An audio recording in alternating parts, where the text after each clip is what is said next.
একবার সুবহানাল্লাহ যদি আমরা বলি, তাহলে আল্লাহ রাব্বুল আলামিন আসমান এবং জমিনের মধ্যবর্তী জায়গা আমাদের সমস্ত নেক আমল দিয়ে পরিপূর্ণ করে দিবে।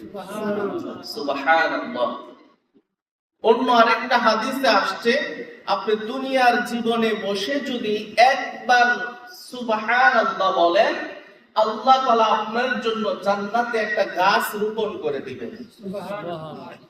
আর সেই গাছটা কতটুকু হবে যে তার ছায়া অতিক্রম করার জন্য দ্রুতগামী একটা ঘোড়া 500 বছর দৌড়ায়ও তার ছায়া শেষ করতে পারবে। সুবহানাল্লাহ। কতক্ষণ সময় লাগছে বলেন না? সুবহানাল্লাহ, সুবহানাল্লাহ, সুবহানাল্লাহ, আলহামদুলিল্লাহ, লা ইলাহা ইল্লাল্লাহ, আল্লাহু আকবার।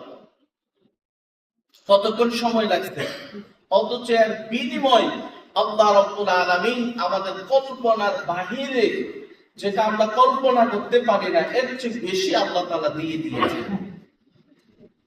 তো এই অফার কতক্ষণ পর্যন্ত? আপনার নিঃশ্বাস আছে যতক্ষণ পর্যন্ত।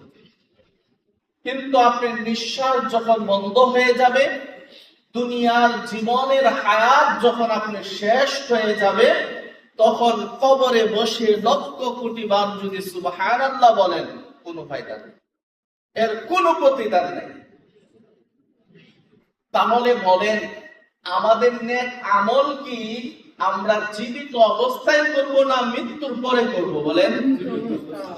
জীবিত অবস্থায় আপনাকে আপনার নেক আমল করতে হবে। আপনাকে আপনার কবরের সামান গুছিয়ে নিয়ে যেতে হবে। আপনার নিঃশ্বাস থাকা অবস্থায় হায়াতে জিন্দেগির মধ্যে আপনার আখিরাত আপনাকে গুছিয়ে নিয়ে যেতে হবে।